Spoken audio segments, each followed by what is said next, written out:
सुमन इंदौरी के आज के एपिसोड में हम देखने वाले हैं। यहाँ पे विक्रम आता है और कहता है कि सुमन, मैं भी तुम्हारे साथ चलूंगा। ऐसे में यहाँ पे सुमन कह देती है कि नहीं विक्रम जी, आपको आपके ऋषि के पास होना चाहिए। मैं किसी और पे ऋषि को लेकर भरोसा नहीं करती, इसीलिए आपको ही ऋषि के पास रहना होगा। तब यहाँ पे विक्रम कह देता है कि ऋषि के पास तो सब है, भूमि है, माँ है, बुआ है, सब है, लेकिन तुम्हारे साथ कोई भी नहीं है। मैं तुम्हारे साथ आऊंगा। ऐसे में सुमन कह देती है कि मेरे पास मैं खुद हूँ और मुझे किसी की जरूरत नहीं है। मैं खुद का ख्याल रख लूंगी, लेकिन यहाँ पे ऋषि के पास कोई नहीं है और ऋषि को लेकर मैं सबसे ज्यादा विश्वास सिर्फ और सिर्फ आप पर करती हूँ। यहाँ पर देविका भी है। अगर हम दोनों भी चले जाएंगे तो पीछे से देविका क्या करेगी।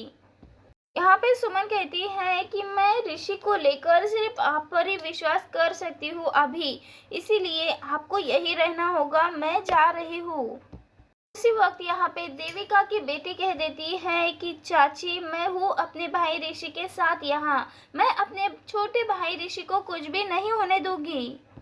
तभी यहाँ पे देविका मन ही मन कहती है, इस कचरा आंटी को मुझे ये पूजा करने से रोकना ही होगा। वही हम देखने वाले हैं मंदिर वाला सीन, जहाँ पे सुमन भगवान जी के सामने हाथ जोड़ती है और कहती है कि मेरी सारी उम्मीदें टूट चुकी थी, तब आपने ऋषि का हाथ मेरे हाथ में दिया। ऋषि और सुमी एक दूसरे की जान है। यहाँ पे महादेव के सामने सुमन पूजा करती हुई नजर आने वाली है, कहती हुई नजर आने वाली है, आप तो जगत पिता है, आपको मेरी प्रार्थना सुननी ही होगी। आपको मेरे ऋषि को जल्द से जल्द ठीक करना ही होगा।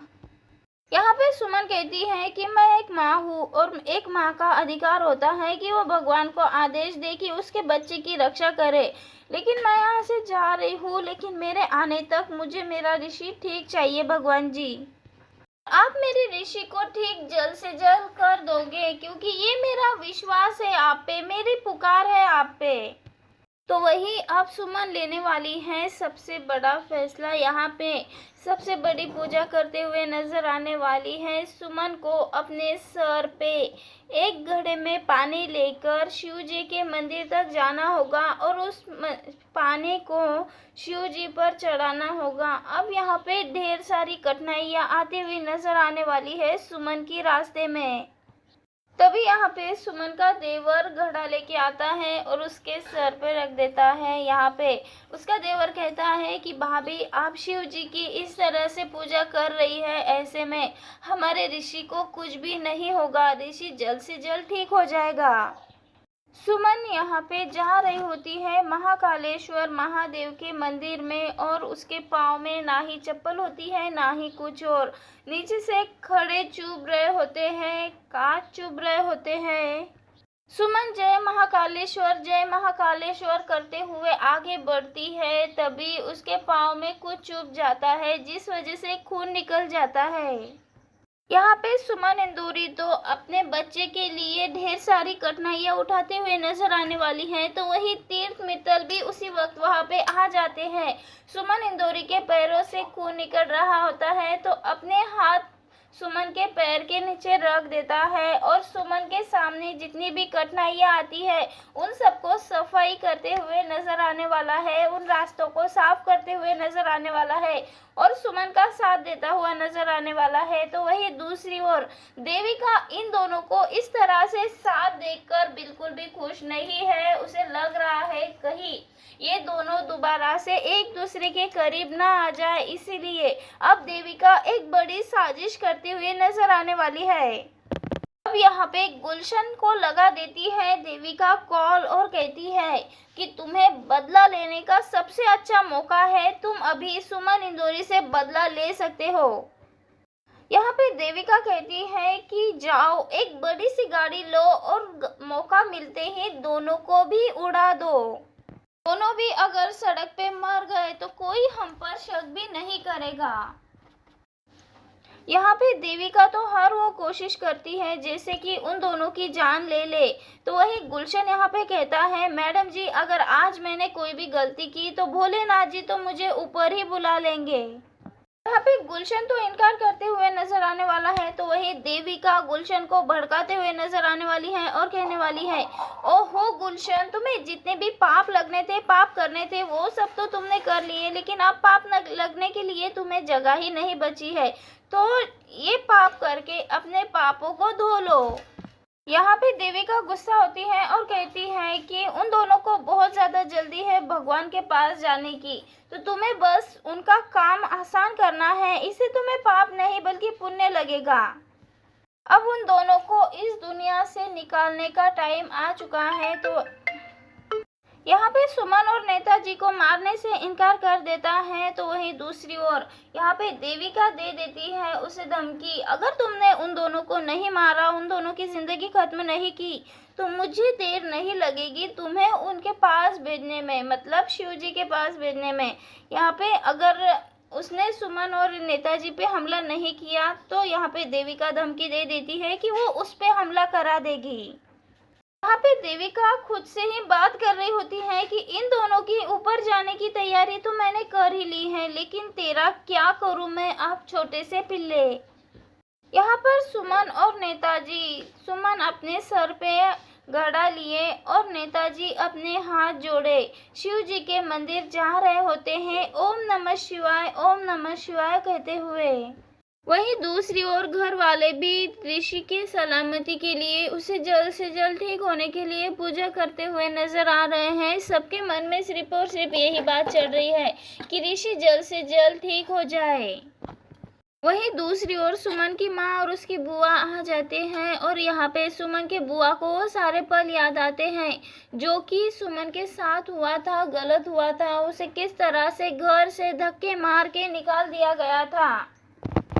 तो वही सुमन के मम्मी और बुआ चली जाती हैं नेताजी के घर, और वहाँ पे यहाँ पे नेताजी की माँ कहती हैं कि हमारे घर में आपको और आपके बेटी को कभी भी सुकून नहीं मिला, बल्कि हमने तो उससे और आपको हमेशा ही तकलीफ दी है, लेकिन आज हमारा और आपका दर्द, दोनों का दर्द सेम ही है, इसीलिए आज हम दोनों मिलकर शिव जी से प्रार्थना करेंगे।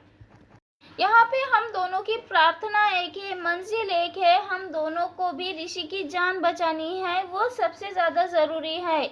हम सब मिलके प्रार्थना करेंगे तो हमारी ऋषि की जान जल्द से जल्द बच जाएगी और वो जल्दी से ठीक हो जाएगा।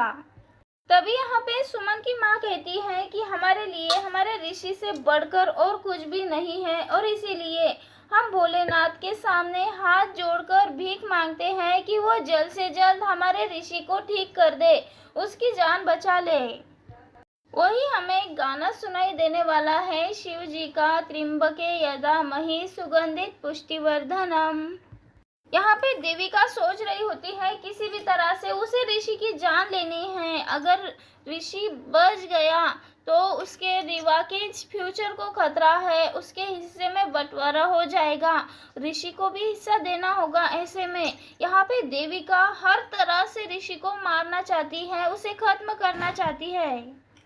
अगर ऋषि बच गया और उसने बता दिया कि उसके साथ ये सब किसने किया था, तो उसके बाद तो मेरी कहानी पूरी तरह से खत्म ही हो जाएगी। यहाँ पे देविका भड़काते हुए नजर आने वाली है, कहने वाली है कि सुमन अपने एक्स के साथ गई है, तो ऐसे में करण को धक्का तो लगेगा, आपको छोड़ के सुमन चली गई है अपने एक्स पति के साथ पूजा करने के लिए। अब पता नहीं वहाँ पूजा ही करेंगे या फिर कुछ और। यहाँ पे बहुत गुस्सा आता है, यहाँ पे विक्रम को बहुत ज़्यादा गुस्सा आता है। तब यहाँ पे देविका कहती है कि तुम्हें गुस्सा आने से क्या होगा, अब विक्रम, सुमन तो चली गई अपने एक्स के साथ और तुम्हें यहाँ अकेला छोड़ गई। अब वो दोनों तो पता नहीं क्या कर रहे होंगे, लेकिन विक्रम जी आप यहाँ गार्ड बने बैठे हैं, बच्चे की सुरक्षा कर रहे हैं। यहाँ पे विक्रम को भड़काते हुए नजर आने वाली है देविका और कहने वाली है अगर आपको सुमन चाहिए ना, तो यहाँ पे ऋषि का गार्ड बन के बैठने से कुछ नहीं होगा, बल्कि आपको अभी के अभी सुमन के पास जाना चाहिए। तभी यहाँ पे विक्रम कह देता है कि मैं ऋषि को छोड़कर कहीं भी नहीं जाऊंगा। तब यहाँ पे देविका कह देती है कि ठीक है मत जाइए, मैं तो आपके भले के लिए ही ये सब कुछ बोल रही थी। तब यहाँ पे देविका भड़काती हुई नजर आने वाली है, आप अस्पताल में रहने का आदत डाल ही लीजिए, क्योंकि और 9 महीने बाद एक और छोटा ऋषि आ जाएगा तो आपको हॉस्पिटल की प्रैक्टिस भी हो जाएगी। फिर आप ना उन दोनों बच्चे की अच्छे से रखवाली करना और दोनों बच्चों के अच्छे से बिन बहे बाप बन जाना। यहाँ पे गुस्सा तो आता है उसे, लेकिन उसी वक्त वहाँ पे रिवा आ जाती है और कहती है, अंकल प्लीज आप मेरे मम्मा को मत मारना, उन पे गुस्सा मत करना। तब यहाँ पे विक्रम कह देता है कि मैं आपके मम्मा को गुस्सा नहीं कर रहा हूँ, मैं तो यहाँ से जा रहा था। अब यहाँ पे सुमन और नेताजी तो मंदिर पहुंच चुके हैं, लेकिन गुलशन आ जाता है उसी वक्त एक बड़ा सा ट्रक लेकर और बोल रहा होता है कि आप दोनों ने तो मुझे बहुत ज़्यादा परेशान किया, लेकिन अब मेरा टाइम है, मैं आपसे फुल बदला लूँगा।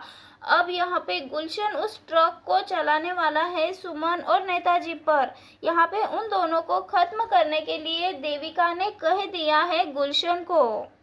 वहीं दूसरी ओर विक्रम को देखकर रीवा काफी ज्यादा घबरा गई होती है, तो ऐसे में यहाँ पे देविका रिया से बात करती हुई नजर आने वाली है और कहने वाली है कि क्या हुआ रीवा बेटा, तुम विक्रम को देखकर इतनी ज्यादा क्यों घबरा जाती हो।